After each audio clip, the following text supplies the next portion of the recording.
மறுபடியும் அனைத்து பக்தர்களுக்கும் அடியனுடைய பணிவான வணக்கங்கள். நம்ம வந்து தொடர்ந்து வந்து பகவத்கீதை அத்தியாயம் 13 பார்த்துட்டு இருக்கோம். சாப்டர் 30 பார்த்துருக்கோம். இது வந்து கடைசி நம்ம வந்து முடிக்க போகிறோம். இன்றைக்கி லாஸ்ட் இது 34, 35 நம்ம வந்து ஒரு ஐடியா நம்ம வந்து பார்த்துடலாம். ஓகே, ஸ்லோகம் படிக்க ஆரம்பிக்கிறேன். பதம் 34, டெக்ஸ்ட் 34. यदा प्रकाशयत्येगः कृष्णलोकम् इमं रविः क्षेत्रं क्षेत्री तथा कृष्णं प्रकाशति भारतः. ஸ்லோகம் யாரும் படிக்கிறீங்க? மல்லிகா மாதேவி. பரதனின் மைந்தனே, ஒரே ஒரு சூரியன் இந்த பிரபஞ்சம் முழுவதையும் பிரகாசமாக்குவதை போல உடலினுள் இருக்கும் ஆத்மா தனது உணர்வினால் உடல் முழுவதையும் பிரகாசப்படுத்துகின்றான். இங்கிலீஷில் ஸ்னேகமாதேவி படிக்கிறவர்கள் 35 क्षेत्रज्ञोर एवं अंतरं ज्ञानं चक्षुषः बोध प्रकृति मोक्षं च ये विदुर जानति ते परम. யார் படிக்கிறார்? உடலுக்கும் உடலின் உரிமையாளனுக்கும் இடையிலான இந்த வேறுபாட்டை ஞான கண்களை கொண்டு அறிந்து ஜட இயற்கையின் பந்தத்திலிருந்து முக்தி பெறுவதற்கான வழிமுறையையும் புரிந்து கொண்டவர்கள் பரம இலக்கினை அடைகின்றனர். தலைப்பு பார்த்தீங்கன்னாக்கா 2 ஸ்லோகத்தோடையும் ஜட உடலை விட்டு வெளியேறிய பிறகு யார் பரமாத்மாவை அடைய முடியும்? ஜட உடலை வெளியேறிய பிறகு யார் வந்து பரமாத்மாவை அடைய முடியும்? அந்த தலைப்பு இந்த ஸ்லோகத்தோடு சேர்த்து இன்றைக்கு வந்து போக்பட்டில் வந்து புரோபாதர் நிறைய விஷயங்கள் கொடுத்துருக்குறாரு நம்மளுக்கு. போக்பட்டிலே வந்து அனைத்தையும் புரோபாதர் கொடுத்துட்டாரு, சரிங்களா? அப்போ இன்றைக்கி நம்ம பார்க்க போகிறது போக்பட்டோட விஷயங்களே நம்ம வந்து பார்க்க போகிறோம். ஓகே, எனக்கா சில புரோபாதர் வந்து அருமையான விளக்கங்கள் கொடுத்துருப்பாரு. சில புரோபாதர் பகுதியை தவிர மித்த பகுதிகளை நம்ம படித்தோம்னா வந்து நம்ம வந்து சரியாக புரிஞ்சு கொள்ள முடியாது பகவத்கீதை, புரியுதுங்களா? ஏன்னா புரோபாதர் தான் வந்து ACDCன்னு கொடுத்துருக்காரு, உண்மை உறுதி. அப்போ சில புரோபாதருடைய பகவத்கீதையை தான் வந்து நம்மளை வந்து யார் படிக்கிறாங்களோ அவங்களுக்கு கிருஷ்ண பக்தராக மாற்றக்கூடியது சில புரோபாதருடைய புத்தகம் மட்டும்தான், சரிங்களா? ஏன்னா வெளியில் வந்து நிறையா பகவத்கீதை இருக்குது, அதெல்லாம் நம்ம படித்தோம்னா நம்மளுக்கு சரியான தகவல் கிடைக்காது, இன்ஃபர்மேஷன் கிடைக்காது. அப்போ சில புரோபாதருடைய புத்தகம் மட்டும்தான் நமக்கு வந்து கரெக்டான புத்தகம், சரிங்களா? அப்போ போன டெக்ஸ்ட்டில் வந்து என்ன சொன்னார் நம்ம பார்த்துட்டு அதுக்கப்புறம் நம்ம பார்க்கலாம். போன டெக்ஸ்ட்டில் 33 நம்ம என்ன பார்த்தோம்னாக்கா கிருஷ்ணர் என்ன சொன்னார்னாக்கா அர்ஜுனனுக்கு எங்கும் நிறைந்திருந்தாலும் தனது நுண்ணிய இயற்கையினால் ஆகாயம் எதனுடன் கலக்காமல் இருக்கின்றது. அதுபோலவே பிரம்மனின் பார்வையில் நிலை பெற்றுள்ள ஆத்மா உடலில் அமைந்திருந்தாலும் உடலுடன் கலப்பதில்லை. இது வந்து ஆத்மாவுடைய தன்மையை பற்றி சொல்கிறார் பாருங்க. எப்படி தான் வந்து நம்ம ஆகாயத்தில் போனதை நான் சொன்ன பாருங்கள், எப்படி தான் ஆகாயத்தில் நம்மளுடைய வானத்தில் பல மேகங்கள், பல வகையான மேகங்கள் இருந்தாலும் ஆனால் அதெல்லாம் வந்து ஆகாயத்தோடு ஒட்டுறது கிடையாது, ஆகாயத்தோடு டச் பண்ணுறது கிடையாது. அதே போல தான் நம்ம உடலில் வந்து எப்போதும் ஆத்மா இருந்தாலும் அது வந்து எப்பயுமே வந்து இந்த உடலோட அட்டாச் ஆகுறது இல்லை. பிரம்மனின் பார்வை நிலை பெற்றுள்ள ஆத்மா, பிரம்மனின் பார்வைன்னா அந்த நான் வந்து பகவானுடைய தாசன், அதாவது நான் கிருஷ்ணதாசன் என்றக்கூடிய அந்த பார்வை கிடைத்துள்ள அந்த ஆத்மா வந்து உடலில் இருந்தாலும் அவர் வந்து இந்த உடலோட அட்டாச் ஆகுறது கிடையாது. ஏன் அட்டாச் ஆகுறது கிடையாது? ஏன்னா அவருக்கு வந்து நான் கிருஷ்ணதாசன், நான் பகவானுக்கு சேவை செய்யக்கூடியவன் அப்படிங்கிற அந்த விஷயம் தெரிஞ்சிருச்சு. அதனால் வந்து அந்த ஜீவாத்மா வந்து உடலோட அட்டாச் ஆக மாட்டார். இப்போ நம்ம வந்து அன்றாட நம்ம வந்து இந்த விஷயங்களை வந்து படித்து நம்ம தெரிஞ்சுக்கணும் பாருங்க, சரிங்களா? அப்போ இன்றைக்குள்ள ஸ்லோகத்தில் புரோபட்டில் வந்து நிறைய விஷயங்கள் சொல்லியிருக்கிறாரு சில புரோபாடு. அதாவது முதல் இதில் என்னதுனாக்கா உணர்வை பற்றி பல்வேறு கொள்கைகள் இருக்கின்றன. இங்கே பகவத்கீதையில் சூரியனும் சூரிய கதிர்களும் உதாரணமாக கொடுக்கப்பட்டுள்ளன. ஓரிடத்தில் அமைந்துள்ள சூரியன் அகிலம் முழுவதையும் பிரகாசப்படுத்துவதைப் போல சிறு துகளாகிய ஆன்மீக ஆத்மா உடலின் இதயத்தில் அமைந்திருந்தாலும் உணர்வின் மூலம் உடல் முழுவதையும் பிரகாசப்படுத்துகிறது. அருமையான விஷயம் பாருங்க சொல்லியிருக்கிறாரு. சில அப்புறம் என்ன சொல்றாருனாக்கா, இங்க வந்து நம்ம வாழக்கூடிய இடத்துல வந்து உணர்வை பற்றி பல்வேறு கொள்கைகள் இருக்குன்னு சொல்றாரு. உணர்வுனா வந்து என்ன சொல்றாரு, நம்மளுடைய அந்த இப்போ உயிர் இருக்குன்னு எப்படி தெரிஞ்சுக்கிறதுனாக்கா, இப்போ நம்ம ஒரு அடிப்பட்டாவோ இல்லை கிளனாவோ நம்ம வலிக்குது, அதுதான் அந்த உணர்வு. அப்போ அந்த உணர்வு இருக்கும் போது தான் வந்து நமக்குள்ள ஆத்மா இருக்குது, நம்மளுக்கு உயிர் இருக்குன்னு அர்த்தம். உயிர் இருக்குன்னா எப்படி தெரிஞ்சுக்கிறது? உணர்வுனா வந்து நம்மளுக்கு ஒரு அடி பட்டுச்சோ ஏதாவது பட்டுச்சுனாக்கா அது வலிக்குது பாருங்க, அந்த வலியை கொடுக்குது பாருங்க, அந்த உணர்வு வருதுன்னா அதுதான் வந்து ஆத்மா இருக்கிறதுக்கான ஒரு அடையாளம். உணர்வை பற்றி பல்வேறு கொள்கைகள் இருக்கின்றன. நிறைய இடத்துல வந்து நிறைய மீதெல்லாம் இப்படிதான் பேசுவாங்கன்னு சொல்றாங்க. அப்போ இந்த பகவத்கீதையில வந்து கிருஷ்ணர் என்னத்தை உதாரணமாக கொடுக்குறாருனாக்கா, சூரியனும் சூரிய கதிர்களும் உதாரணமாக கொடுக்கப்படுகின்றன.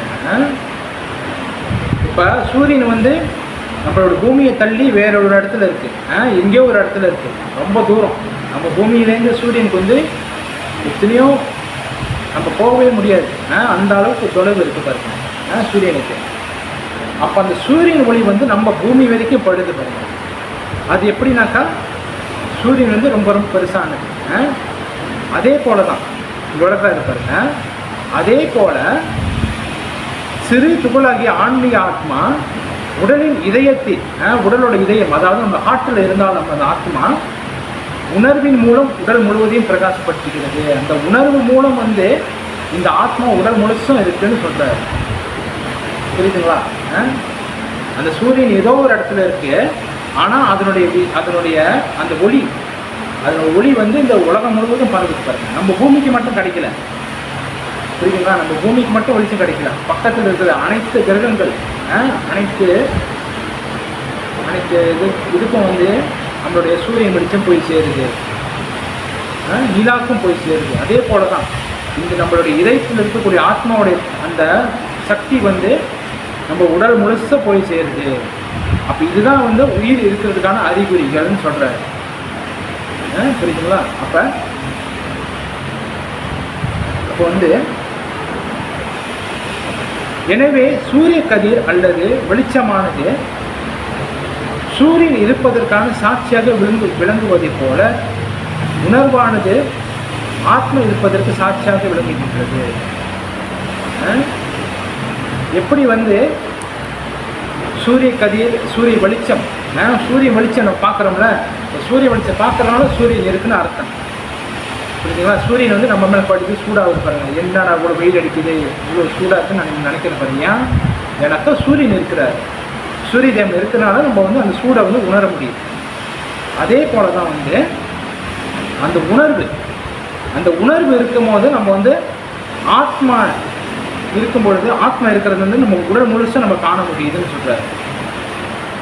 அந்த ஆத்மா இருக்கிறத வந்து இந்த சாட்சியாக இருக்கு. என்னது? இந்த உணர்வு தான் வந்து ஆத்மா இருக்கிறதுக்கான சாட்சியாக இருக்குன்னு சொல்றாரு. உடலில் ஆத்மா இருக்கும்போது உணர்வானது உடல் முழுவதும் காணப்படுகின்றது. உடலில் ஆத்மா இருக்கும் பொழுது அந்த உணர்வானது உடல் முழுவதும் காணப்படுகிறது. ஆத்மா உடலில் இருந்து நீங்கிய உடனேயே உணர்வும் ஏதும் இருப்பதில்லை. அந்த உணர்வு இருக்கும் போது ஆத்மா இருக்குன்னு நம்ம பார்க்கலாம். ஏன்னாக்கா நடப்போம், பேசுவோம், ஓடுவோம், விளையாடுவோம், இதெல்லாம் ஏன் செய்கிறோம்? அந்த நம்ம உடலில் ஆத்மா இருக்கனால நம்ம இதெல்லாம் செய்ய முடியும். அதே வந்து இந்த உடலேருந்து ஆத்மா வெளியானவனை இந்த மாதிரி ஆக்டிவிட்டிலாம் நம்ம செய்யவே முடியாது. அதான் வந்து இறந்துட்டாங்கன்னு சொல்கிறாங்க, பிணம்னு சொல்கிறாங்க. இப்போ ஒரு பையன் இருக்கிறாரு, அவர்கிட்ட வந்து நம்ம வந்து ஏதாச்சும் உணவு கொடுத்தா நம்ம சாப்பிடுவார். அதே வந்து அந்த பையன் இறந்து போயிட்டாரு, அவரோட வாயில் வந்து நம்ம ஏதாச்சும் கொடுத்தோம்னா சாப்பிட முடியுமா? சாப்பிட முடியாது. ஏன்னாக்கா அங்கே வந்து ஆத்மா இல்லை. புரியுதுங்களா? ஆத்மா இல்லைன்னா, அப்போ ஆத்மா இல்லைன்னா அந்த உடல் வந்து செயல்பட முடியாது. அது வந்து ஒரு எப்படி சொல்லுவாங்க, ஒரு சக்கை. இப்போ இந்த உடலில் உயிர் இல்லைன்னா அது சக்கைக்கு சமானம். அது வந்து ஒரு குப்பை மாதிரி, அது வந்து எரிச்சிடுவாங்க இல்லை புதைச்சிடுவாங்க. அது வந்து அப்புறம் பஞ்சபூதத்தோடு கலந்துருப்பாங்க. அப்போ இந்த ஆத்மா இருக்கிறனால தான் வந்து இந்த மதிப்பு, இந்த உடம்புக்கு மதிப்பு அதுதான். இந்த உடம்புக்கு என்னென்ன மதிப்பு இருக்கோ அது எல்லாமே வந்து இந்த ஆத்மா இருக்கிற வரைக்கும் தான். அப்போ இந்த ஆத்மா அந்த உடலை விட்டு போன பிறகு இதுக்கு வந்து எந்த ஒரு மதிப்புமே கிடையாது. நம்ம வந்து பல பல காடி வச்சுருக்கலாம், பல வீடுகள் வச்சுருக்கலாம், பல விஷயங்கள் நம்ம செய்யலாம். அது எல்லாமே வந்து இந்த ஆத்மா இருக்கிற வரைக்கும் தான். அப்போ அந்த ஆத்மா உடல் விட்டு போன பிறகு ஒன்றுமே இல்லை. கேட்டாடுங்க, எல்லாரும் சிந்திச்சு பார்க்கலாம். நம்ம எல்லாரும் இந்த ஆத்மா இருக்கிற வரைக்கும் தான் இந்த உடலை இந்த ஆட்டம் போடுறோம். கேட்டாடுங்க. அப்போ இந்த ஆத்மா ஒளியான பிறகு முடிஞ்சு ஒன்றுமே இல்லை. அப்போ அதான் வந்து சில பிரபாத சொல்கிறாரு, எப்படி சூரியனோட வெளிச்சம் வந்து நம்ம உணர முடியுதோ அதே போல தான் இந்த ஆத்மாவனுடைய அதனுடைய அந்த உணர்வு தான் வந்து நம்ம உணர முடியும். இந்த உணர்வு தான் வந்து ஆத்மா இருக்கிறதுக்கான அடையாளம்னு சொல்கிறாரு. ஆத்மா உடலிருந்து நீங்கிய உடனேயே உணர்வு எதுவும் இருப்பதில்லை. அறிவுள்ள எந்த மனிதனாலும் இதனை எளிமையாக புரிந்து கொள்ள முடியும். சில பிரபாதர் வந்து இங்கே நம்மளை போடுறாரு. எப்படி போடுறாரு? அறிவுள்ள எந்த மனிதனாலும் அவர் வந்து நம்மளை விடைக்கிறார் பாரு. அதுதான் அறிவுள்ள மனிதன் தெரிஞ்சுக்குவான், இது எளிமையாக புரிஞ்சு கொள்ள முடியும். அறிவில்லாதவன் ஐயோ என்னாச்சு நம்ம சொல்லிட்டு இந்த பாடி அட்டாச்மெண்ட் இருப்பான்னு சொல்கிறேன். அறிவுள்ள எந்த மனிதனும் இதனை எளிமையாக புரிந்து கொள்ள முடியும். இதை இந்த உடலில் வந்து உயிர் இருக்க வரைக்கும் இதுக்கு மதிப்பு, உயிர் இல்லைன்னா இதுக்கு மதிப்பு இல்லைன்னு அதுதான் வந்து எளிமையாக அழகாக வளர்க்குறாரு. அப்புறம் கடைசியில் வந்து சொல்கிறாரு, எனவே உணர்வு என்பது ஜட பொருட்களின் கலவையினால் உற்பத்தி செய்யப்படுவது அல்ல. சில விஞ்ஞானிகள்லாம் என்ன சொல்கிறாங்கனாக்கா, இந்த உயிர் வந்து ஒரு ஒரு ஒன்று ஏதோ ஒரு விஷயத்துலேருந்து உருவானது, கலவையிலேருந்து உருவானது, ஒரு திரவியத்திலேருந்து உருவானது அப்படின்னு சொல்கிறாங்க. நம்ம படத்தெல்லாம் பார்த்துருப்போம். உயிரை வந்து ஏதோ ஒரு போட்டலில் போட்டு மூவ் பண்ணி அதெல்லாம் செட்டஸ்கோப்லாம் வச்சு அப்படி உயிரை உருவாக்குறாங்க அப்படின்னு நம்ம வந்து படத்தில் பார்த்துருக்கோம்.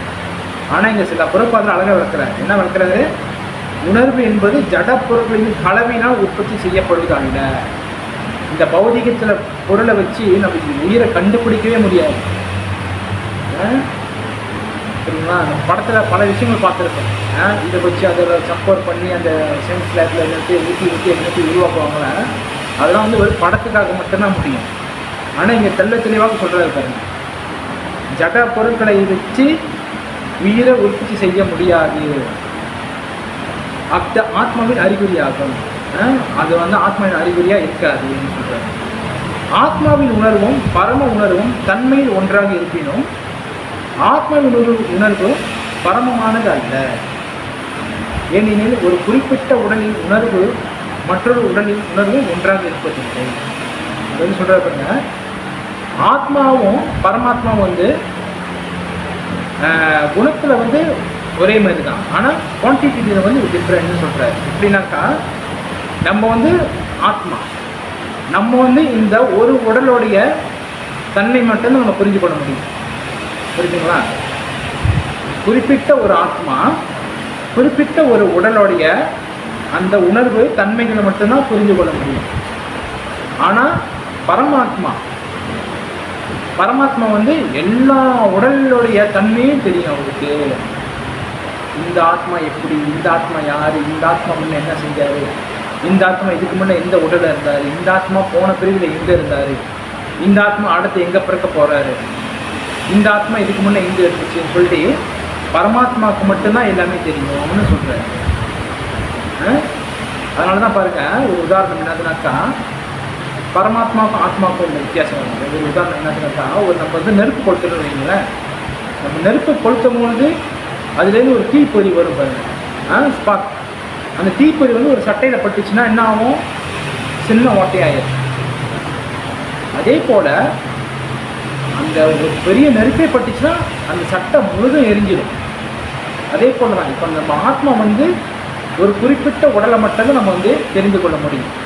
ஆனால் பரமாத்மா வந்து இந்த இந்த அண்ட அகிலங்களில் இருக்கக்கூடிய எல்லா ஆத்மாவோட தன்மையும் பரமாத்மாவுக்கு தெரியும். ஏன் தெரியும்? ஏன்னாக்கா பரமாத்மா வந்து அனைத்து ஜீவராசிக்குள்ளேயும் இருக்கிறாரு சொல்லிட்டு நம்ம ஏற்கனவே படிச்சிருக்கோமா இல்லையா? இதுதான். ஏன்னா கிருஷ்ணர் மட்டும்தான் வந்து அனைத்து தெரிந்து கொள்ள முடியும். தேவரோட உடலில் இருக்கிறாரு, மற்ற ஜீவராசிகள், நிறைய ஜீவராசிகள் இருக்காங்க பாருங்க. நம்ம உலகத்தில் மட்டும் இல்லை, நம்ம கேலக்சியில் மட்டும் இல்லை, நம்மளுடைய ஒட்டுமொத்த எல்லா ஆத்மாக்களையும் பகவான் தெரிந்து கொள்ள முடியும். ஏன்? அதனால தான் அவர் பரமாத்மா, நம்ம ஜீவாத்மா தான் இருக்கும். நம்ம வந்து குறிப்பிட்ட உடலை மட்டும்தான் நம்ம தெரிந்து கொள்ள முடியும். ஆனால் கிருஷ்ணர் வந்து எல்லா உயிரையும் அவர் தெரிந்து கொள்ள முடியும்னு இங்கே சொல்கிறார். புரியுதுங்களா? ஆனால் ஜீவாத்மாவின் நண்பனாக எல்லா உடல்களிலும் விற்றிருக்கும் பரமாத்மாவோ எல்லா உடல்களையும் உணர்கின்றார். சொன்ன மாதிரி ஜீவாத்மாவின் நண்பன். நான் ஏற்கனவே போன ஸ்லோகத்தை சொல்ல பாருங்க, நம்மளுக்கு வந்து இந்த உலகத்தில் உயிர் நண்பன்ங்கிறது யாரும் கிடையாது. இது நீ வந்து எனக்கு உயிர் நண்பன், நான் உங்க கூட கடைசி வரைக்கும் இருப்பேன், நீ எங்க கூட கடைசி வரைக்கும் இரு அப்படி சொல்லிட்டு உயிர் நண்பன் வந்து யாருமே நமக்கு கிடையாது. இந்த பிறப்பு அதில் அழகாக சொல்கிறார்.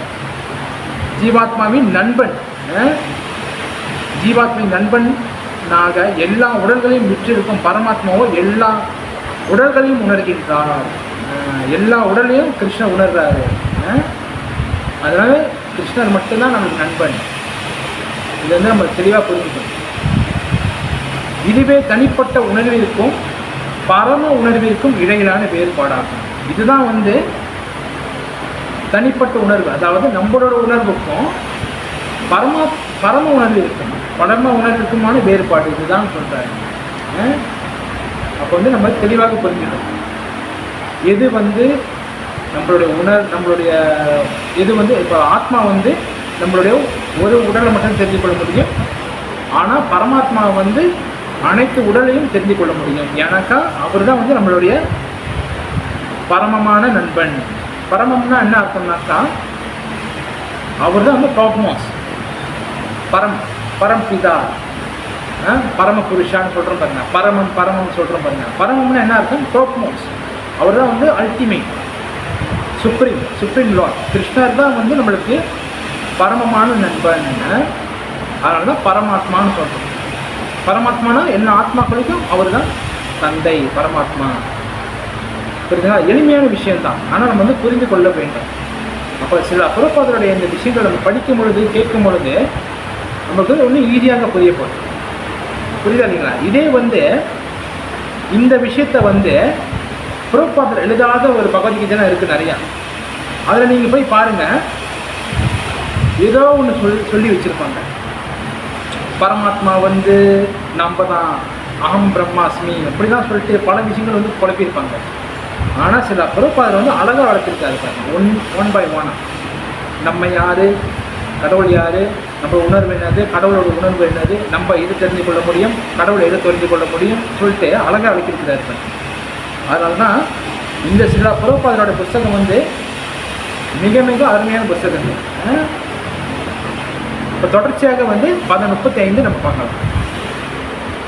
10:35 என்ன சொல்கிறாரு கிருஷ்ணர்? உடலுக்கும் டிரான்ஸ்லேஷனில் பார்த்தீங்கன்னா டிரான்ஸ்லேஷன்லேயும் நிறைய விஷயங்கள் சொல்லியிருக்கிறாரு. எக்ஸ்டர்டி பாயிண்ட்ல உடலுக்கும் உடலின் உரிமையாளனுக்கும் இடையிலான இந்த வேறுபாட்டை ஞான கண்களை கொண்டு அறிந்து ஜட இயற்கையின் பந்தத்திலிருந்து முக்தி பெறுவதற்கான வழிமுறையையும் புரிந்து கொண்டவர்கள் பரம இலக்கினை அடைகின்றனர். இந்த டிரான்ஸ்லேஷன்லேயே நிறைய விஷயம் சொல்லிட்டார். என்னதுனாக்கா உடலுக்கும் உடலின் உரிமையாளருக்கும் இடையிலான இந்த வேறுபாட்டை சொன்ன பாருங்க. உடலுக்கும் உடலுடைய வேறுபாட்டும் ஞான கண்களை கொண்டு அறிந்து ஞானக்கண்கள் முதல் அது தெரிஞ்சுக்கணும். ஞானக்கண்ணுன்னா என்ன அர்த்தம்?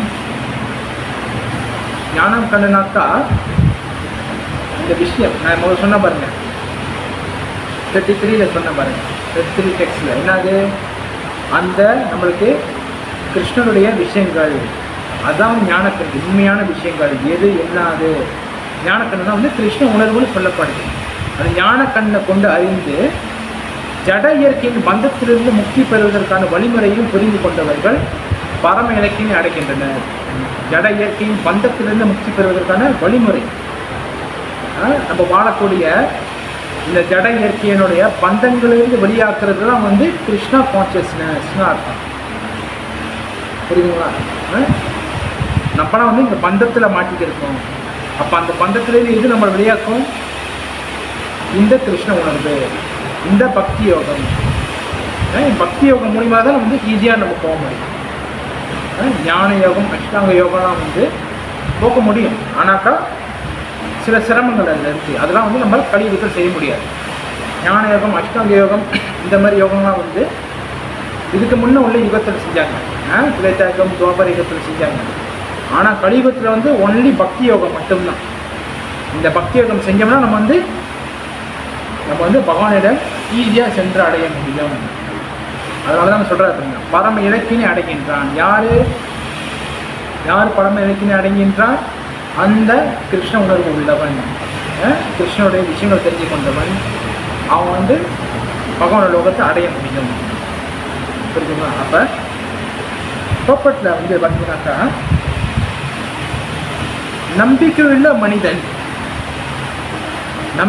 மனிதன் முதலில் கடவுளை பற்றி கேட்பதற்கான ஒரு நல்ல சங்கத்தினை பெற்று அதன் மூலம் படிப்படியாக தெளிவு பெற வேண்டும்.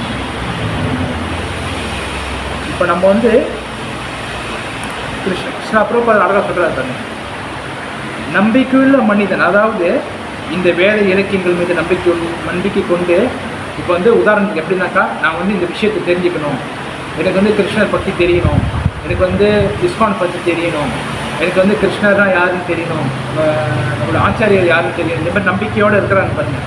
இந்த மாதிரி நம்பிக்கையோடு இருக்கிற மனிதன் வந்து முதல்ல வந்து கடவுளை பற்றி கேட்க வேணும்னு சொல்கிறாரு. கிருஷ்ணரை பற்றி முதல்ல நம்ம கேட்கணும். ஆரம்ப காலத்தில் வரவங்க வந்து டிவோட்டிஸ் வந்து முதல்ல வந்து கிருஷ்ணரை பற்றி கேட்கணும். கேட்டு ஒரு நல்ல சங்கத்தினை பெற்று அதன் மூலம் படிப்படியாக தெளிவு பெற வேண்டும். ஒரு நல்ல சங்கம், என்ன சங்கம்? டிவோட்டி அசோசியேஷன் நம்ம வந்து எடுக்கணும்னு சில பிரபுபாதர் சொல்கிறார். அந்த டிவோட்டி அசோசியேஷன் எடுக்கிற மூலிமா தான் நம்ம வந்து நான் யார், கடவுள் யார், நான் ஒரு ஆத்மா, கிருஷ்ணர் பரமாத்மான்னு சொல்லி அந்த விஷயம் நமக்கு தெரிய வரும்னு சொல்கிறார். அதனால தான் டிவோட்டி அசோசியேஷன் ரொம்ப ரொம்ப முக்கியம் சொல்கிறாரு. நல்ல சங்கத்தில் பெற்று அதன் மூலம் படிப்படியாக தெளிவு பெற வேண்டும். நம்ம சும்மா வந்து உட்காந்துக்கிட்டு படித்தோம்னா எதுவுமே புரியாது. படிக்கலாம், விஷயங்கள் புரியும், ஆனால் அதனுடைய சோர்ஸ், அதனுடைய உள்ள அந்த பொருளை வந்து நம்ம கண்டுபிடிக்க முடியாது. வெறும் மேலோட்டமாக நம்ம படித்து புரிந்து கொள்ள முடியும். ஆனால் எப்போ ஒரு டிவோட்டிக்கிட்டேருந்து நம்ம கேட்குறோமோ, எப்போ ஒரு பக்தர்கிட்டேருந்து அந்த விஷயத்தை கேட்குறோமோ, எப்போ ஒரு சாதுக்கிட்டேருந்து அந்த விஷயத்தை நம்ம கேட்குறோமோ, அப்போ தான் வந்து நம்ம வந்து தெளிவாக புரிந்து கொள்ள முடியும். என்னத்த இந்த கிருஷ்ணனுடைய விஷயங்கள், பகவானுடைய தத்துவங்களை வந்து நம்ம பக்தர்கிட்டேருந்து நம்ம கேட்க முடியும். புரியுதுங்களா? அதனால தான் வந்து கிருஷ்ணர் வந்து எப்பயுமே தன்னுடைய பக்தருக்கு முக்கியத்துவம் கொடுப்பார். கிருஷ்ணர் வந்து எப்பயுமே தன்னுடைய பக்தருக்கு தான் முக்கியத்துவம் கொடுப்பார். அப்போ அதில் வந்து நம்ம தெரிஞ்சுக்கிறோம், கிருஷ்ணர் டிவோட்டி அசோசியேஷன் வந்து ரொம்ப ரொம்ப முக்கியம். ஏன்னா டிவோட்டி அசோசியேஷன் மூலமாக தான் வந்து நம்ம ஆத்மா விஷயங்கள் தெரிந்து கொள்ள முடியும், பரமாத்மான விஷயங்கள் தெரிந்து கொள்ள முடியும். அவன் ஆன்மீக குருவை ஏற்றுக்கொண்டால் ஜடத்திற்கும் ஆன்மாவிற்கும் இடையிலான வேறுபாட்டை அறிய அவன் கற்றுக்கொள்ள முடியும். அழகா சொல்றாரு, ஆன்மீக குருவை ஏற்றுக்கொண்டால் ஜடத்திற்கும் ஆத்மாவிற்கும் இடையிலான வேறுபாட்டை அவன் அறிய முடியும். இது வந்து ஆன்மீக குருவுடைய முக்கியத்துவத்தை பற்றி சொல்றாரு சில பிரபுபாதர். ஆன்மீக குரு தான் வந்து நம்மளுக்கு நிறைய விஷயங்களை போதிக்கிறவர். அது மட்டும் இல்லாமல் நம்மளை இந்த பௌதிக உலகத்திலேருந்து நம்மளை ஆன்மீக உலகத்தை கூட்டிகிட்டு போகிறது நம்மளுடைய குரு தான் சொல்கிறார். அதனால் வந்து குரு என்பவர் வந்து நம்மளுக்கு ரொம்ப ரொம்ப ஒரு முக்கியமான ஒரு பங்காக கருதப்படுகிறது. ஒரு முக்கிய பாட்டாக இருக்கிறார் குரு. ஏன்னா குரு தான் வந்து நம்மளுக்கு வந்து அனைத்து விஷயமும் சொல்லித்தராரு பாருங்க. அது மட்டும் இல்லாமல் சக்குடா ஜிலோச்சே ஜென்மை ஜென்மை பிரபுசி நம்ம வந்து காலைல பாடுவோம் பாருங்க மங்களார்த்தி. அது மட்டும் இல்லாமல் குரு தான் வந்து நம்மளுக்கு எந்த பிரிவு எடுத்தாலும் அடுத்த பிரிவு எடுத்தாலும் நம்மளை காப்பாற்றுறதுக்காக வராரு குரு. அதுதான் வந்து குரு ரொம்ப முக்கியம். அப்போ குரு எடுக்காதவங்க வந்து என்ன செய்யணும்? நம்ம வந்து சில புறப்பாத்திரத்தை நம்ம வந்து முறையிடணும். ஆனால் அந்த சில புறப்பாத்திரத்தை நம்ம வந்து முறையிட்டு அவர்கிட்ட பக்தி செஞ்சு சில புறப்பாத்திரத்துக்கு நம்ம ரொம்ப விசுவாசம் இருந்தோம்னாக்கா புறப்பாத்திரங்கள் மூலியமாக நம்மளுக்கு ஒரு குரு அனுப்பப்படுவார். புரியுதுங்களா? குரு இல்லாதவங்க வந்து சில புறப்பாதருடையும் நித்யானந்த பிரபு, சைத்தன்ய மகாபிரபு அவங்கக்கிட்ட நம்ம வந்து முறையிடணும். புரியுதுங்களா? அப்போ அவங்கக்கிட்ட முறையிடும் பொழுது அவங்க வந்து ஒரு லிவிங் குருவை காட்டுவாங்க.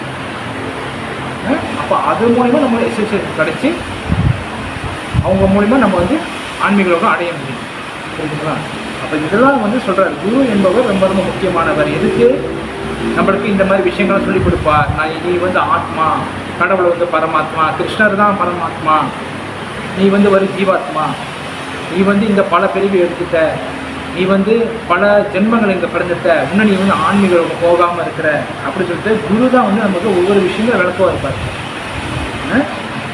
அதுவே மேற்கொண்டு ஆன்மீக உணர்வை பெறுவதற்கான மையல் கல்லாக அமைகிறது. குரு தான் வந்து நம்மளுக்கு அந்த ஆன்மீக உணர்வை நம்ம எழுப்பக்கூடியவர் நம்மளோட குரு தான். புரியுதுங்களா? நம்ம வந்து பல பிறவி வந்து நமக்கு வந்து கிருஷ்ண உணர்வு வந்து பல பிறவியே வந்து நம்மளுடைய இருதயத்தில் நம்ம ஆத்மாவில் இருக்குது. நம்ம ஆத்மாவில் வந்து இருக்குது எப்பயுமே. ஆனால் அது வந்து மாசு அடைஞ்சிருக்கு, தூசியாக இருக்குது. அப்படின்னாக்கா இப்போ நம்ம வந்து ஒரு கண்ணாடி பார்க்குறோன்னு வைங்க.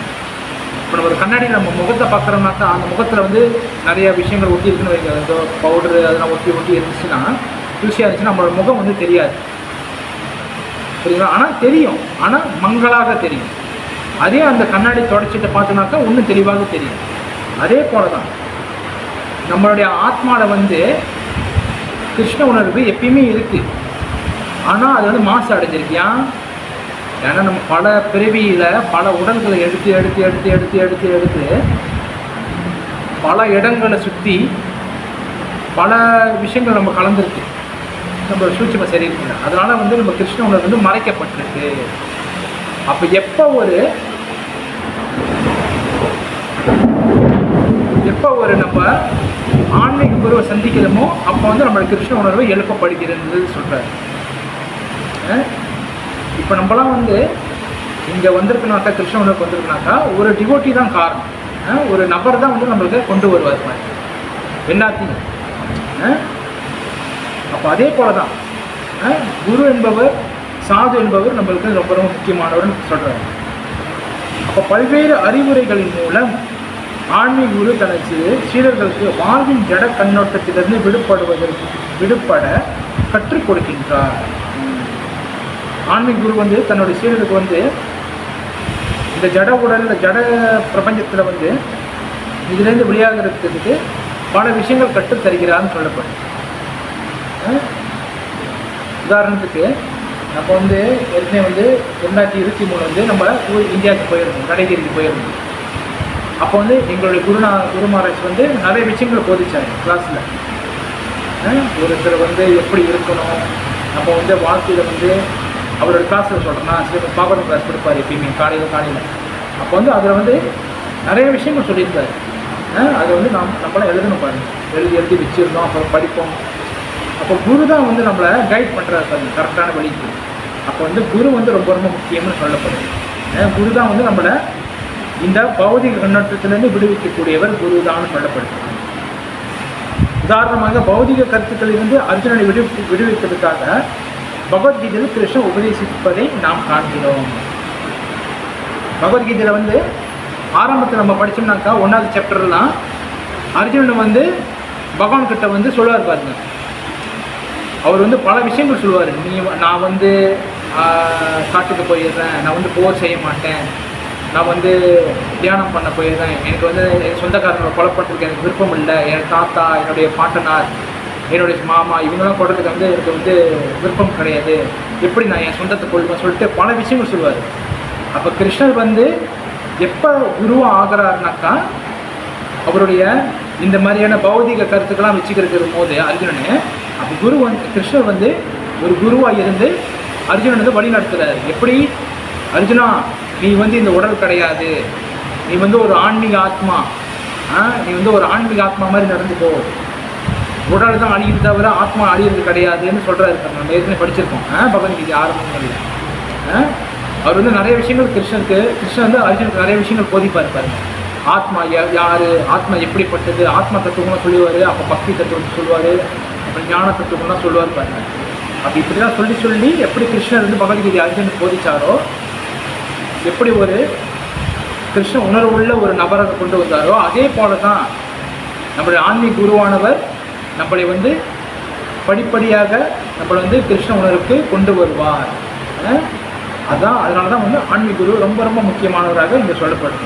சில பிரபாதரும் அதுதான் வந்து மென்ஷன் பண்ணுறாரு. அடுத்ததாக வந்து இந்த உடல் ஒரு ஜட பொருள் என்பதை ஒருவனால் புரிந்து கொள்ள முடியும். இந்த உடல் வந்து ஒரு ஜட பொருள் என்பதை ஒருவனால் புரிந்து கொள்ள முடியும். உடலினை 24 மூலக்கூறுகளாக பிரித்தறிய முடியும். இது ஸ்தூல தோற்றமாகவும் மனமும் மனதளவிலான விளைவுகளும் சூட்சுமம் தோற்றமாகும். மேலும் இவற்றிற்கு இடையிலான விளைவுகளை வாழ்வின் அறிகுறிகளாக அமைகின்றன. இந்த உடல் வந்து நம்ம ஜட மூலக்கூறுகளான ஆனது.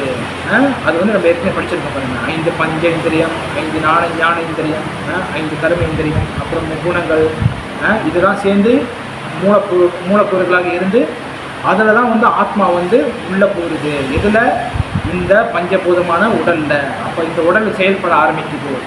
அப்போ இந்த உடல் வந்து பௌதிக மூலக்கூறுகளால் ஆனதுன்னு சொல்லப்படுது. அப்போ மனம், புத்தி, அகங்காரம் இதெல்லாம் வந்து சூட்சமமானது. அப்போ இதுக்கு ரெண்டுத்துலேயும் தான் வந்து இந்த ஆத்மாவோட போராட்டம் இருக்குது இந்த உடல்னு சொல்கிறாரு. இந்த பஞ்சபூதத்தான உடலாலையும் இந்த மனம், புத்தி, அகங்காரத்தினால இந்த சூட்சம் சரீரத்தில் இருக்கிறதுனாலையும் இது ரெண்டுக்கும் நடுவில் தான் வந்து ஆத்மாவுடைய போராட்டம் இருக்குது. இந்த இரண்டுக்கு நடுவில் தான் ஆத்மா வந்து ஓடிக்கிட்டு இருக்குன்னு சொல்கிறாரு. ஆனால் இதற்கு அப்பாற்பட்ட நிலையில் ஆத்மா உள்ளான். இந்த பஞ்சபூதத்தான் இந்த பௌதிக மூலப்பொருட்களாலையும் இந்த மனம், புத்தி, அகங்காரம் இதுக்கு மூலமாலையும் இதுக்கு அப்பாற்பட்டு தான் வந்து ஆத்மா விளங்குதுன்னு சொல்கிறார். ஏன்னாக்கா ஆத்மா வந்து ஆன்மீக சக்தி. ஆத்மா வந்து இந்த பௌதிக உணர்வுக்கு உட்பட்டது கிடையாது. சரிங்களா? ஆன்மீக சக்தி வந்து எப்பயுமே ஆத்மா வந்து எப்பயுமே ஆன்மீக சக்தியாக இருக்குன்னு சொல்கிறார். பரமாத்மாவும் உண்டார். ஆத்மா கூட எப்பயுமே பரமாத்மா இருக்கின்றார். இந்த ஜட உலகமானது ஆத்மாவும் 24 மூலப்பொருள்களும் சேர்ந்து கலவினால் இயங்குகின்றது.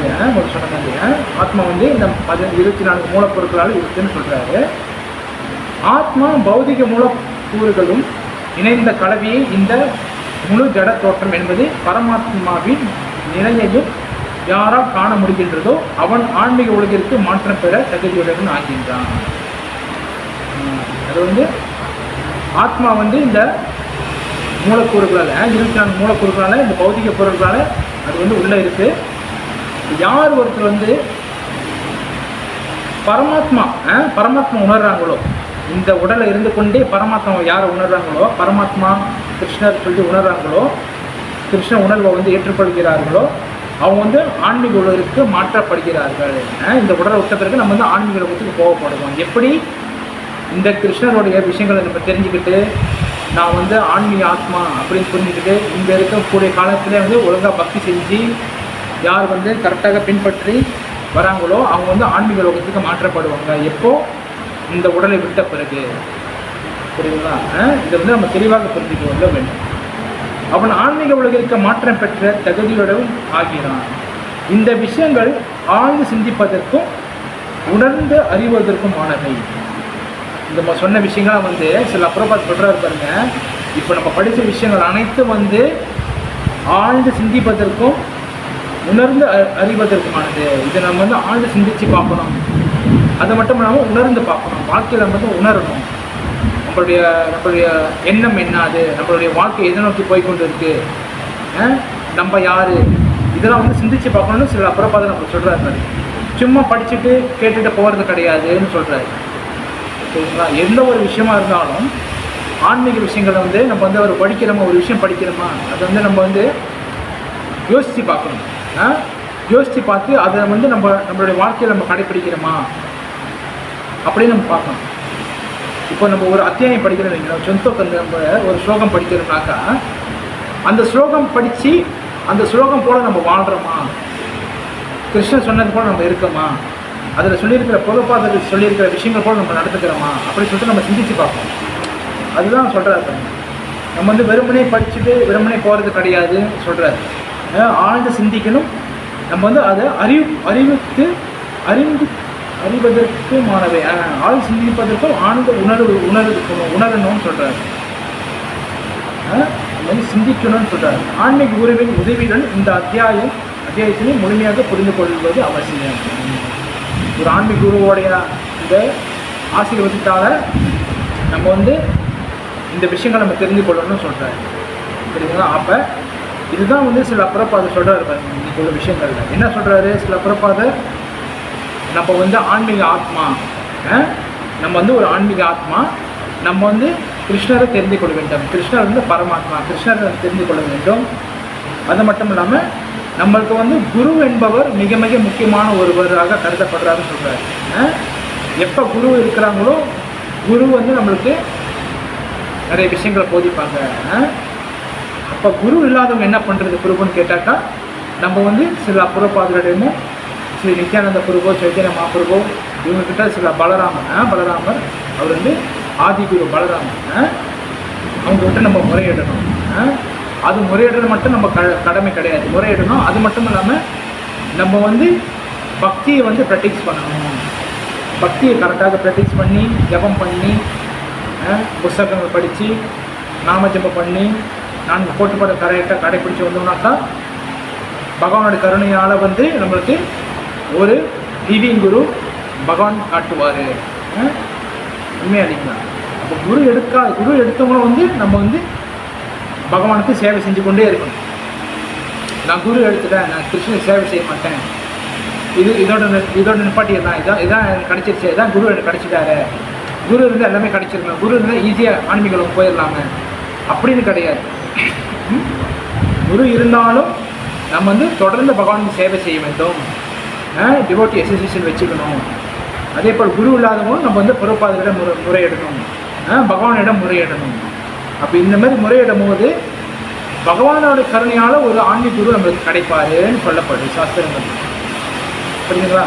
அப்போ அது மட்டும் இல்லாமல் இன்றைக்கு நம்ம வந்து இந்த ஸ்லோகத்தில் நிறைய விஷயங்களை பார்த்தோம்னா, உதாரணத்துக்கு வந்து எப்படி வந்து சூரியன் ஒளி வந்து இந்த உலகம் முழுக்க பரவுதோ அதே போல் அந்த ஆத்மா வந்து நம்ம உடல் முழுக்க பரவுது. எப்படி சூரியனோட வெப்பம் வந்து நம்ம உடலை சுடுதோ அதே போல தான் ஆத்மாவோட உணர்வு இருக்கிறதுனால தான் நம்ம வந்து இப்போ ஒரு கிள்ளுனாவோ அடித்தாவோ வலிக்குது. அதுதான் வந்து நம்ம உணர்றோம். என்னன்னு உயிர் இருக்குது, நம்ம உடலில் வந்து உயிர் இருக்குன்னு அறிகுறி. அதுதான் அந்த உணர்வு தான் வந்து அறிகுறி. என்ன அறிகுறி? ஆத்மா இருக்கிறதுக்கான அறிகுறிகள்னு அர்த்தம். புரியுதுங்களா? அப்போ இன்றைக்கோடு சேர்த்து நம்ம வந்து வரக்கூடிய 12ஆம் தேதி வந்து சில ஸ்ரீனிவாச ஆச்சாரியார் அவருடைய தொண்டர் தினம் வருது. அவருடைய சிறப்புகளை பற்றி நம்ம சிலவற்றை நம்ம பார்க்கலாம். புரியுதுங்களா? 12ஆம் தேதி வந்து ஸ்ரீனிவாச ஆச்சாரியுடைய தோன்றல் தினம் வருது. அவருடைய சில விஷயங்கள், அவருடைய பெருமைகளை பற்றி நம்ம வந்து சிலவற்றை நம்ம பார்க்கலாம். புரியுதுங்களா? ஆச்சாரியரை வந்து மிக மிக ஒரு முக்கியமான ஒரு ஆச்சாரியர் நம்மளுக்கு கௌடிய வைஷ்ணவத்துக்கு. அவருடைய பங்களிப்பு வந்து நிறையா இருக்குது. அனைத்து ஆச்சாரியர்களும், ஆனால் இவரும் வந்து நம்மளுக்கு நிறைய விஷயங்களை போதிச்சிருக்கிறார். ஸ்ரீனிவாச ஆச்சாரியார், ஸ்ரீனிவாச ஆச்சாரியார் கி ஜெய். அவருடைய சில விஷயங்கள் வந்து நம்ம பார்க்கலாம். ஓகே, கட்வாவில் கௌரங்கரின் சன்னியாசி விழாவை கண்ட பிறகு சைத்தன்யதாசரும் அவருடைய கருத்தினி மனைவியும் ஜெகநாதபுரியில் சைத்தன்ய பகவானை சந்திச்சாங்க. இது வந்து கட்வான்னு ஒரு இடம். கட்வாவில் வந்து சைத்தன்யா மகாபிரபுவை சந்திக்கிறதுக்காக சைத்தன்யா மகாபிரபுடைய அவருடைய சன்னியாசி விழாவுக்கு வந்து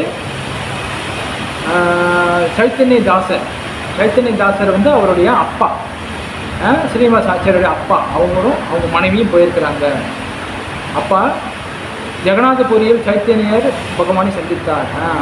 அந்த சைத்தன்ய மகாபிரபுடைய சன்னியாசி விழா முடித்து ஜெகநாதபுரியில் வந்து மறுபடியும் சைத்தன்ய மகாபிரபுவை சந்திக்கிறாங்க. யார்? ஸ்ரீனிவாச ஆச்சாரியுடைய அப்பாவும் அம்மாவும் சந்திக்கிறாங்க. பகவான் சைத்தன்ய மகாபிரபு சந்திக்கிறாங்க. சந்திச்சிட்ட பிறகு பகவான் வந்து சொல்கிறாராம், சைத்தன்ய மகாபிரபு சொல்கிறாராம், யாருக்கு? அவங்க அம்மா கிட்ட சொல்கிறாராம், விரைவில் உங்கள் மனைவி ஸ்ரீனிவாசா என்ற மகனை பெற்றெடுப்பார். பகவான் சொல்கிறாரு, இன்னும் கூடி சீக்கிரத்தில் உங்கள் மனைவி வந்து ஒரு ஸ்ரீனிவாச ஆச்சாரியர் அப்படி சொல்லிட்டு ஒரு மகனை பெற்றெடுப்பாங்கன்னு சொல்கிறாரு. ஸ்ரீனிவாசர் மூலம் ரூப்பர் மற்றும் சனாதன பக்தி சாஸ்திரங்களை அனைத்தும் விநியோகிக்கப்படும். பகவான் சொல்கிறாரா பாருங்கள், அந்த ஸ்ரீனிவாசருடைய மூலமாக வந்து சனாதன கோஸ்வாமி மற்றும் ரூப கோஸ்வாமி எங்களோட புஸ்தகத்தில் வந்து அவர் வந்து விநியோகம் செய்வார் அப்படின்னு சொல்கிறார். யார்? சைத்தன்ய மகாபிரபுவே அவங்க தாய் தந்தையர்கிட்ட சொல்கிறார். பாருங்கள், பகவானே வந்து தாய் தந்தையர்கிட்ட சொல்கிறார் என்று பகவான் சைத்தன்யர் கூறினார். அவரது தந்தை இந்த உலகத்தை விட்டு வெளியேறிய போது ஸ்ரீனிவாசர் கட்வா நவதீபம் ஜெகநாதபுரி உள்ள கௌரங்கரின் மீதமுள்ள ஜெகநாதபுரியில் உள்ள கௌரங்கரின் மீதும் உள்ள கூட்டாளிகளை சந்தித்தார். சைத்தன்யா யார்? ஸ்ரீனிவாச ஆச்சாரியர் வந்து வளர்ந்து பெருசாகிட்டார். வளர்ந்து பெரிய பையனானாலும் சில காலத்தில் வந்து அவருடைய தந்தை வந்து மறைஞ்சிட்டார், இறந்துட்டார். அப்போ இறந்துட்டோன்னே அவர் வந்து கட்வா நவதீபம் ஜெகநாத்புரி அந்த மாதிரி இடங்களை வந்து அவர் வந்து போகிறார், பிரச்சாரத்துக்காக போகிறார். அவர்கள் ஸ்ரீனிவாசரை ஆசீர்வதித்தனர். யார்? சைத்தன்ய மகாபிரபுவுடைய சீடர்கள் அவருடைய சகாக்கள்லாம் வந்து சைத்தன்ய மகாபிரபுவுடைய சீடர்கள் வந்து ஸ்ரீனிவாசரை வந்து ஆசீர்வாதம் பண்ணுறாங்க. ஆன்மீக முன்னேற்றத்துக்கான மதிப்புமிக்க வழிமுறைகளை வழங்கினாங்க. கௌரங்க பிரேமிகள் அவர் உள்வாங்கப்பட்டது கண்டு அவர் கௌர சக்தி அவதாரம் ஸ்ரீ கௌரங்க மகாபிரபுவின் சக்தி என்பது அவர்கள் அறிந்தனர். ஸ்ரீனிவாச ஆச்சாரியர் வந்து அவர் வந்து கௌரங்க சைத்தன்ய மகாபிரபுடைய சக்தியாக கருதப்படுறாருன்னு சொல்கிறாங்க. எப்படி சைத்தன்ய மகாபிரபு சாட்சாத் பகவான் ஸ்ரீ கிருஷ்ணரோ, ஸ்ரீனிவாச ஆச்சாரியர் வந்து சைத்தன்ய மகாபிரபுவோடைய ஒரு சக்தியாக கருதப்படுறாருன்னு அங்கே உள்ள பக்தர்கள்லாம் சொல்கிறாங்க. யார்? சைத்தன்ய மகாபிரபுவுடைய சகாக்கள், அவருடைய டிசைபிள்ஸ், அவருடைய பகவானுடைய சங்கத்தில் இருக்கிறவங்க அவங்களாம் வந்து ஸ்ரீனிவாச ஆச்சாரியர் பார்த்து, இவர் வந்து ஸ்ரீனிவாச ஆச்சாரியர் வந்து ஒரு பகவானுடைய சக்தியாக இருப்பாரோ, ஸ்ரீனிவாச ஆச்சாரியர் வந்து ஒரு கௌரங்க மகாபிரபுடைய சக்தின்னு அவரும் சொல்லி ரொம்ப பெருமையாக பேசி ஆசீர்வதிக்கிறாங்க. அப்புறம் வந்து அவர் விருந்தாவனத்திற்கு வந்து 12 காடுகளை சுற்றி பார்த்து கோபாலபட்ட கோஸ்வாமியிடம் தீட்சை பெற்றார்.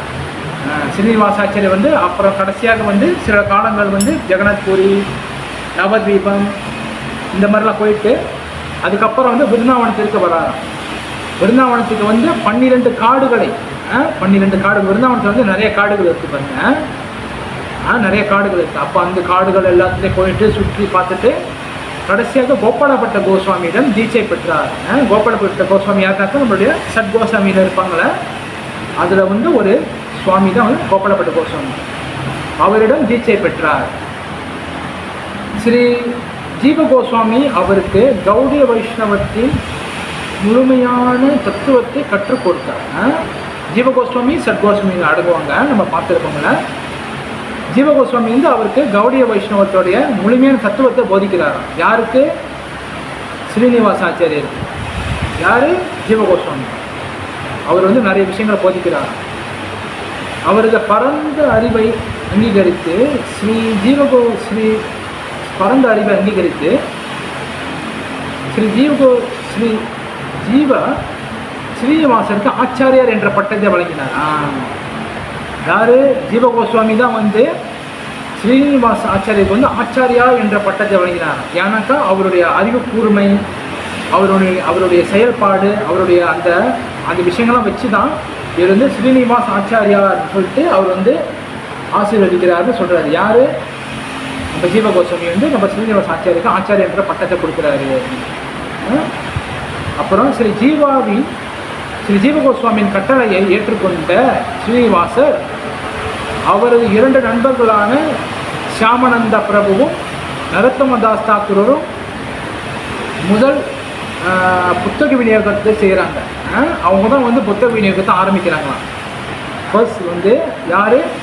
ஸ்ரீனிவாச ஆச்சாரியர் வந்து அவருடைய 2 கூட்டாளிங்க ஷாமானந்தாவும் ஷாமானந்த பிரபுவும் நரோத்தமதாஸ் தாக்கூரும் இவங்க தான் வந்து புஸ்தக விநியோகம் செய்கிறாங்க. யாரோடைய நம்மளோட ரூப கோஸ்வாமி, சனாதன கோஸ்வாமி அவங்களாம் புஸ்தகங்கள்லாம் எழுதியிருக்கிறாங்களே அந்த புஸ்தகங்கள்லாம் வந்து விநியோகம் செய்கிறதுக்கு ஆரம்பிக்கிறாங்க. அவங்க வந்து பிருந்தாவனம் முழுக்க போய் ஆரம்பிக்கிறாங்க. பிருந்தாவனத்தில் வந்து சங்கீர்த்தனை படிச்சுக்கிட்டே அவங்க வந்து புஸ்தக விநியோகம் செய்கிறாங்கன்னு சொல்லப்படுது. அவங்க வந்து மாட்டு வண்டியில் போகிறாங்க. மாட்டு வண்டியில் போய் அவங்க வந்து புஸ்தகங்கள்லாம் அதில் ஏற்றிட்டு பிருந்தாவனம் முழுக்க வந்து விநியோகம் செய்கிறாங்க. எப்படி அவங்க வந்து ஹரிநாமத்தை பாடிக்கிட்டே வந்து புஸ்தக விநியோகம் செய்கிறாங்க. அப்போ வந்து அவருக்கு பிருந்தாவனத்துக்கு வந்து கோஸ்வாமி பக்தி எடுத்துக்கிற அவங்க வந்து பிருந்தாவனம் முழுக்க விநியோகிக்கிறாங்க. அது மட்டும் இல்லாமல் வங்காளம் மற்றும் ஒரிஷா முழுவதும் விநியோகித்தனர். பிருந்தாவனத்தில் மட்டும் இல்லை, வங்காளுக்கு போகிறாங்க, பெங்காலுக்கு போகிறாங்க. அது மட்டும் இல்லை ஒரிஷாவுக்கும் போகிறாங்க. பிருந்தாவனம் மட்டும் இல்லாமல் பெங்கால், ஒரிஷா அங்கெல்லாம் போய் கூட புஸ்தக விநியோகம் செய்கிறாங்க. யார்? நம்மளுடைய ஸ்ரீனிவாச ஆச்சாரியர் மற்றும் ஷாமானந்த பிரபு மற்றும் நரோத்தமதாஸ் தாக்கூர் இவங்க 3 பேர் இப்போ வந்து பிருந்தாவனம் மட்டும் இல்லாமல் ஒரிஷா, பெங்கால் அங்கெல்லாம் போயிட்டு புஸ்தக விநியோகம் செய்கிறாங்கன்னு சொல்லப்படுது.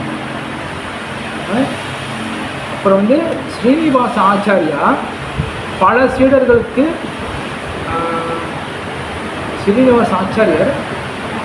சீடர்களுக்கு ராமச்சந்திர கவிராஜர் மற்றும் சிலருக்கும் தீட்சை வழங்கினார்.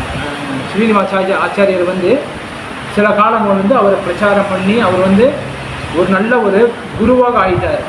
அவர் வந்து பிரசித்தி பெற்ற ஒரு ஃபேமஸான ஒரு ஆச்சாரியராக மாறிட்டாருன்னு சொல்கிறார். அவர் வந்து ராமச்சந்திர கவிராஜர் மற்றும் பிறருக்கும் தீட்சை கொடுத்தார். ராமச்சந்திர கவிராஜன் சொல்லிட்டு அவரோட சீடர், அவருக்கும் மற்ற சீடர்களுக்கும் தீட்சை வழங்கி அவர் வந்து ஒரு குருவாக இருக்கிறாருன்னு சொல்லப்படுது.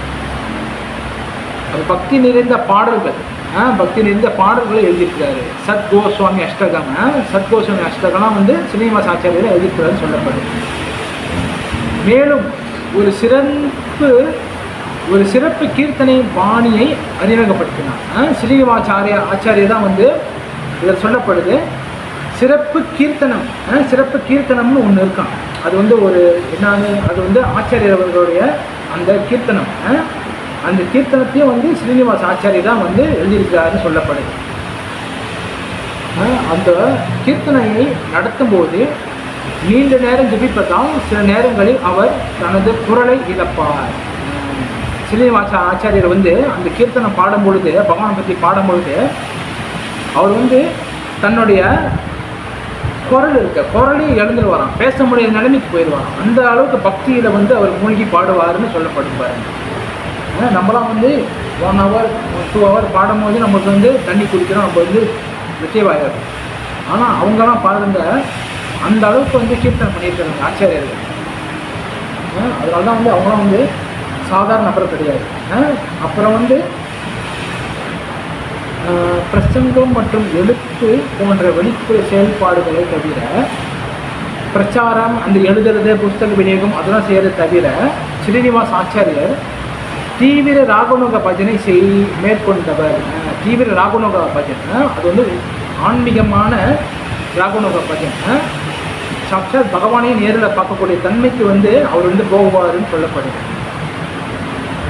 கோபியர்கள் போன்ற ஸ்ரீ பிருந்தாவன தாமத்தில் வசிக்கும் நித்தியவாசிகளின் மனநிலை மற்றும் உணர்வுகளின் அடிப்படையில் ராதா மற்றும் கிருஷ்ணரின் தன்னிச்சையான அது வந்து அவங்க ஆன்மீக லோகத்துக்கே டைரெக்டாக போகக்கூடியவர். அவருடைய பக்தியினுடைய தன்மையினால் வந்து ஸ்ரீனிவாச ஆச்சாரியர் வந்து அவருடைய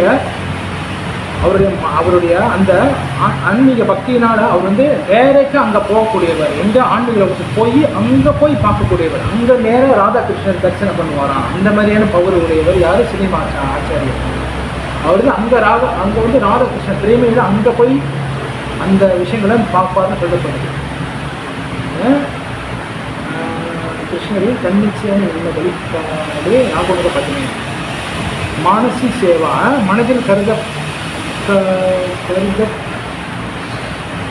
ஆன்மீக வருடத்தில் ஒருவரின் மனதில் ராதாகிருஷ்ணர் சேவை செய்யும்போது அவர் வெளிப்புற உணர்வுக்கு திரும்பும்போது இந்த தியானங்களிலிருந்து உணரக்கூடிய உபகரணங்களை அடிக்கடி தன்னுடன் கொண்டு வருவார். இப்போ பாருங்க, அருமையான விஷயம் சொல்கிறாங்க. என்னதுனாக்கா, அவர் வந்து ஆன்மீக லோகத்தில் அவர் வந்து அந்த அவருடைய ஆன்மீகமான அந்த தன்மையினால் அவர் வந்து ஜபம் பண்ணிக்கிட்டே வந்து அவர் வந்து அந்த நினைவில் வந்து ராதாகிருஷ்ணன் நினச்சி அவர் வந்து ஆன்மீக லோகத்தை போய் அங்கே வந்து அங்கேருந்து சில பொருட்களை வந்து எடுத்துகிட்டு வருவார்னு சொல்லப்படுது. நம்மளுக்கு படிக்கணும் வித்தியாசமாக இருக்குதுன்னா இது என்ன படம் கதை மாதிரி இருக்குதுன்னா, ஆனால் அது கிடையாது. உண்மையாகவே இங்கே ஆச்சாரியர்கள் சொல்கிறாங்க, அங்குள்ள சில மாலைகளும் அந்த மாதிரி எடுத்துகிட்டு வருவார்னு சொல்லப்படுது. அடிக்கடி தன்னோடு கொண்டு வருவார். ஒரு முறை ஸ்ரீனிவாசர் தனது மனதிற்குள் ஒரு ரத்தின சிம்மாசனத்தில் பகவான் கௌரங்கரை அமர வைத்தார். பின்னர் அவர் தங்க கைப்பிடி கொண்ட சாமர சுடைப்பம் மற்றும் 5 மலர் மாலையுடன் இறைவனை வணங்கினார். அவர் வந்து ஜபம் பண்ணிக்கிட்டே அவர் வந்து நினைக்கிறாராம், பகவான் வந்து ஒரு தங்க ஆசனத்தை அமர வச்சு அவருக்கு வந்து சாமரை வீசி அவர் வந்து மலர் மாலைகள் போட்டு அவர் வந்து பகவானை வணங்குற மாதிரி அவர் வந்து நினைக்கிறாரு பாருங்க. அவர் நினைக்கும் போது அவர் சேவையில் மகிழ்ச்சி அடைந்த கௌரங்கராயர்னா சாட்சாத் பகவான் கிருஷ்ணர். கௌரங்கராயர் ஸ்ரீனிவாசருக்கு மாலையை திருப்பி கொடுத்தார். இவர் வந்து மனசில் நினைக்கிறாரு பாருங்க, இவர் வந்து மனசில் நினைக்கிறாரு பகவானை உட்கார வச்சு அவருக்கு வழிபாடு செய்கிற மாதிரி நினைக்கிறாராம். அவர் வந்து டைரெக்டாக நினைக்கும் போது பகவானே வந்து அந்த மாலையை இவருக்கு திருப்பி போட்டு அனுப்புகிறார்.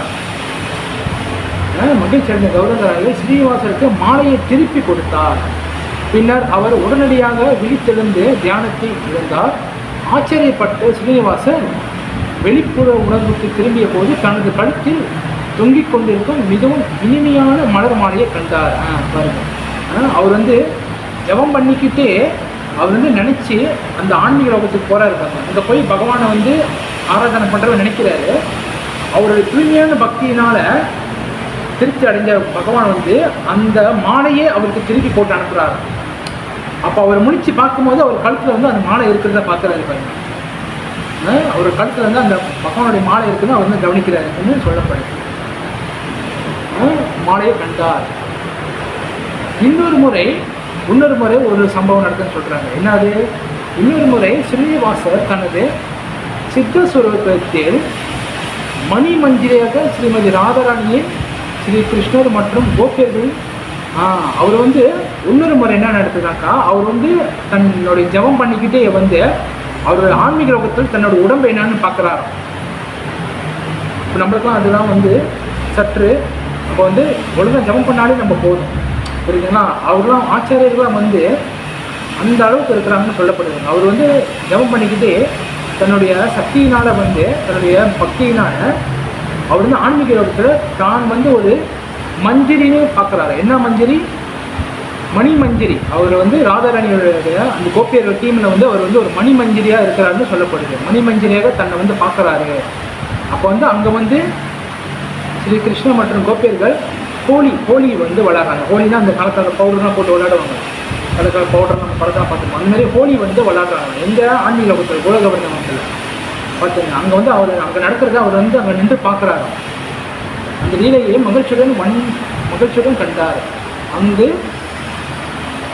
வண்ணப்பொடிகள் மற்றும் சாயங்கள் ஒருவருக்கொருவர் வீசுதல் பார்த்து கொண்டிருந்தார். அங்கெல்லாம் வந்து அந்த வீசுறதை பார்க்குறாரு அவருன்ட்டு. அப்போ கோபியர்கள் மணி மஞ்சரியிடம், அதாவது யார்கிட்ட அங்குள்ள கோபியர்கள் ஆன்மீக லோகத்தில் கோபியர்கள் வந்து மணி மஞ்சரிட்ட சொல்கிறாங்களா, யார்கிட்ட? ஸ்ரீனிவாச ஆச்சாரியர்கிட்ட. அவர் வந்து அங்கே அப்படியே பார்க்குறாரு.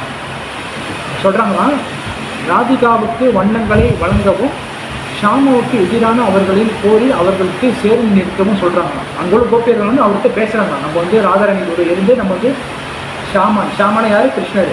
நம்ம வந்து கிருஷ்ண மேடம் இதெல்லாம் விட்டு அடிக்கணும்னு சொல்கிறாங்க. யார்கிட்ட? ஸ்ரீனிவாச ஆச்சாரியத்தை. அவர் வந்து அங்கே மணி மஞ்சரியாக இருந்து பார்க்குறாங்க. அவர் பாருங்க, இவ்வளோ அற்புதமான ஒரு வீடியோ பாருங்க. அவர் வந்து அங்கே பார்க்குறாரு. அதை பார்க்கும்போது அவர்களுக்கு சேர்ந்து நிற்கவும் எங்களோட சேர்ந்து நில்லுங்கன்னு சொல்கிறாங்க. யார்? கோபியர்கள் எங்களோட சேர்ந்து நில்லுங்க மணி மஞ்சரின்னு கூப்பிட்றாங்க. அப்போ அவரும் போய் நிற்கிறார். அப்புறம் அவங்களாம் விட்டு அடிக்கிறாங்க. யார் மேலே? கிருஷ்ணன் மேலே விட்டு அடித்து விளாட்றாங்க. அப்போ ஸ்ரீனிவாசர் தியானம் திடீரென்று உடைந்தது. அவர் வந்து அந்த ஜபத்தினால தன்னுடைய பக்தினால ஆன்மீக லோகத்தில் போய் தான் ஒரு பகவானோட சேவகன் அந்த நிலையில் இருக்கிறாரு பாருங்க. அப்போ வந்து அந்த நினைவிலேருந்து திடீர்னு வந்து அவருடைய அந்த எண்ணம் வந்து கலங்கி போதான். எதனால்? ஆன்மீக உலகத்திலிருந்து ஆன்மீக உலகத்திலிருந்து திடீரென்று ஸ்ரீனிவாச தியானத்தில் திடீரென்று ஆன்மீக உலகத்திலிருந்து இறங்கு மனம் மற்றும் கவர்ச்சிகரமாக அவர் வந்து அந்த ஆன்மீக உலகத்திலேருந்து திருப்பட்டியும் தன்னுடைய உணர்வுக்கு வரும்போது அவர் வந்து பார்க்குறாராம். அவங்க அப்போ வந்து அவங்க போட்டு அடித்து விளாண்டாங்க. அந்த கலர் பவுடரும் அந்த வாசனமும் வந்து இவரோட உடம்புல இங்கே பட்டிருக்கான். அவர் வந்து அங்கே தன்னுடைய ஒரு மணி மஞ்சரியாக தான் இருந்து பார்த்தாரு. ஆனால் அங்கே நடந்ததை வந்து இங்கே வந்து இவரோட உடம்புல வந்து வெளியில் வந்து ஸ்ரீனிவாச ஆச்சாரியோட உடம்புல வந்து அந்த பவுடரும் அந்த வாசனை கருவிகளும் இருக்கிறத வந்து பார்த்து அவர் வந்து வியந்து போகிறாராம். நான் கண்டது கனவா இல்லை நினைவானு அவருக்கு தெரியலையா. அவர் வந்து அந்த மாதிரி ஒரு பூரிச்சு போகிறான்னு சொல்கிறாரு பாருங்க. அவர் அந்த அந்த வாசனைகள்லாம் வந்து அவர் மேலே இருக்கான். இதெல்லாம் வந்து அந்த வாசனை வந்து நம்ம பௌதிக உலகத்தில் இல்லாத வாசனைன்னு குறிப்பிடப்படுதான். அதனால தான் ஆன்மீகமான வாசனைன்னு சொல்கிறாங்க. அவருடைய உடல் முழுவதும் அந்த வாசனையும் இந்த திரவங்களும் படிந்திருந்தன. ஸ்ரீ கௌரங்கராயருக்கு ஜெய் ஜெய். ஸ்ரீ ஆச்சாரியர் ஸ்ரீனிவாச ஆச்சாரியருடைய சமாதி வந்து சமீரா சமாதி பகுதியில் இருக்குதுன்னு சொல்கிறாங்க. ஸ்ரீனிவாச ஆச்சாரியர் வந்து அதுக்கப்புறம் ரொம்ப புகழ்பெற்ற ஆச்சாரியராக விளங்கினார். ஏன்னாக்கா அவர் வந்து இங்கே இருக்கும் போதே பகவான் தரிசனம் பெற்றதுனால பார்த்துங்க. அவர் வந்து பாக்கியமான ஜீவாத்மா. அவர் அந்த ஆச்சாரியர் மூலிமா நம்ம வந்து நிறைய விஷயங்கள் வந்து கொடுக்கப்பட்டிருக்காங்க. அப்புறம் அவருடைய சமாதி வந்து சமீரா சமாதி வந்து அவருடைய அந்த பகுதியில் இருக்குன்னு சொல்லப்படுது. அவருடைய ஆச்சாரியோடைய சமாதி யாருடைய? ஸ்ரீனிவாச ஆச்சாரியோடைய. ஸ்ரீனிவாச ஆச்சாரியருக்கு ஜெய், கௌரங்கராயருக்கு ஜெய். அப்போ இந்த மாதிரி ஆச்சாரியர் மூலமா நம்ம வந்து நிறைய விஷயங்கள் தெரிஞ்சுக்கிறோம். இப்போ நம்ம படிக்கிற இந்த விஷயம்லாம் தான் வந்து ஆச்சாரியர்கள் இவங்களாம் கொடுத்தது.